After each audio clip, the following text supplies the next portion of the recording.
kitabu cha Amosi sura ya 3 na ya 4.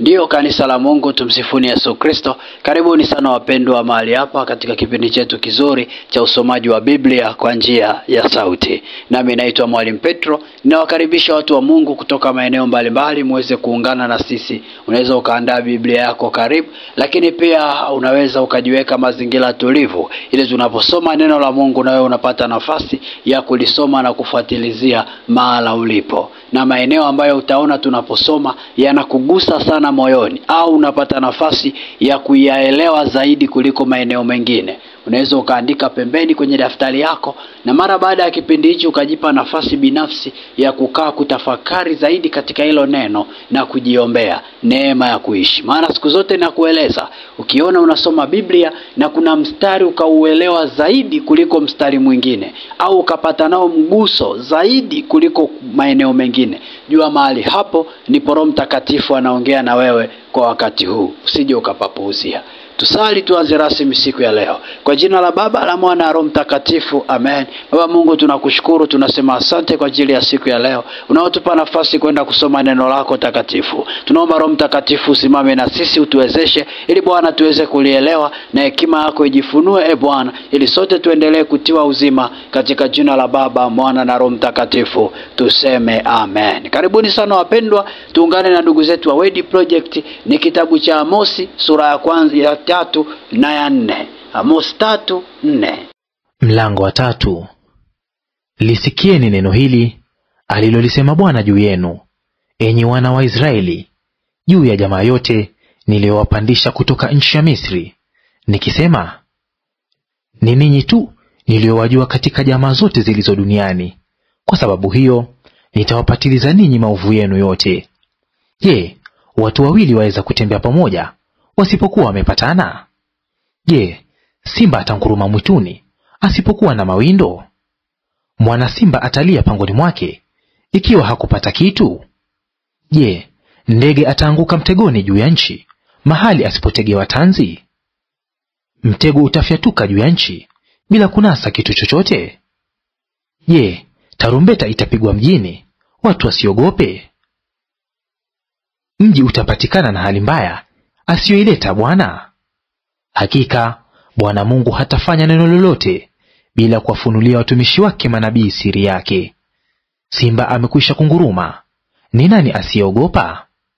Bwana Mungu amenena, ni nani awezaye neno ila kutabiri?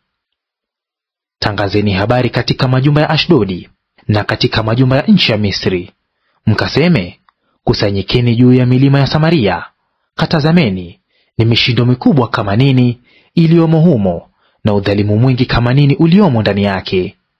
Kwa maana hawajui kutenda haki, asema Bwana, hao wawekao akiba ya jeuri na unyang'anyi katika majumba yao. Basi haya ndiyo asemayo Bwana Mungu, atakuwako adui kuizunguka nchi pande zote, naye atazishusha chini nguvu zako zikutoke, na majumba yako yatatekwa nyara. Haya ndiyo asemayo Bwana, kama vile mchungaji apokonyavyo kinywani mwa simba miguu miwili au kipande cha sikio, ndivyo watakavyopokonywa wana wa Israeli wakao Samaria katika pembe ya semadari na juu ya mito ya hariri ya kitanda. Sikieni mkashuhudu juu ya nyumba ya Yakobo, asema Bwana Mungu wa majeshi, kwani katika siku ile nitakapompatiliza Israeli makosa yake, nitazipatiliza pia madhabahu za Betheli, na pembe za madhabahu zitakatiliwa mbali na kuanguka chini. Nami nitaipiga nyumba ya wakati wa baridi pamoja na nyumba ya wakati wa hari, na hizo nyumba za pembe zitaangamia, nazo nyumba kubwa zitakuwa na mwisho, asema Bwana. Mlango wa 4. Lisikieni neno hili, enyi ng'ombe wa Bashani, mnaokaa juu ya mlima wa Samaria, mnaowaonea maskini na kuwaponda wahitaji, mnaowaambia bwana zao, haya, leteni tunywe. Bwana Mungu ameapa kwa utakatifu wake ya kuwa, tazama, siku zitawajilia watakapowaondoa ninyi kwa kulabu na mabaki yenu kwa ndoana. Nanyi mtatoka kwenye mahali palipobomolewa, kila mwanamke moja kwa moja mbele yake, nanyi mtajitupa katika Harmoni, asema Bwana. Njoni Betheli mkakose, njoni Gilgali mkaongeze makosa. kaleteni dhabihu zenu kila asubuhi, na zaka zenu kila siku ya tatu. Mkachome sadaka ya shukrani ya kitu kilichotiwa chachu.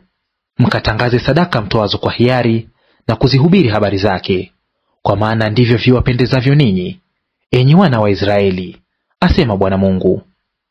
Mimi nami nimewapa usafi wa meno katika miji yenu yote, na kutindikiwa na mkate mahali penu pote, lakini hamkunirudia mimi, asema Bwana. Tena nimeizuia mvua isiipate, ilipobaki miezi 3 kabla ya mavuno. Nami nimenyesha mvua juu ya mji mmoja, nikaizuia mvua isinyeshe juu ya mji mwingine. Sehemu moja ilipata mvua, na sehemu isiyopata mvua ilikatika. Basi kutoka miji 2-3 walitangatanga kwenda mji mwingine wapate kunywa maji, wasipate ya kuwatosha, lakini hamkunirudia mimi, asema Bwana. Nami nimewapiga kwa ukavu na koga, wingi wa bustani zenu na mashamba yenu ya mizabibu, na mitini yenu na mizeituni yenu imeliwa na tunutu. Lakini hamkunirudia mimi, asema Bwana. Nimewapelekea tauni kama tauni ya Misri. Vijana wenu nimewaua kwa upanga, na farasi wenu nimewachukulia mbali. Nami nimeupandisha uvundo wa matoo yenu, na kuuingiza katika mianzi ya pua zenu. Lakini hamkunirudia mimi, asema Bwana. Baadhi yenu nimewaangamiza, kama hapo Mungu alipoiangamiza Sodoma na Gomora, nanyi mkawa kama kinga kilichonyakuliwa motoni. Lakini hamkunirudia mimi, asema Bwana. Basi nitakutenda hivi, Israeli, na kwa sababu nitakutenda hivi, ujiweke tayari kuonana na Mungu wako, Israeli. Kwa maana angalia, yeye aifanyiziaye milima na kuumba upepo, na kumwambia mwanadamu mawazo yake, afanyaye asubuhi kuagiza na kupakanyaga mahali pa dunia palipoinuka, Bwana Mungu wa majeshi ndilo jina lake.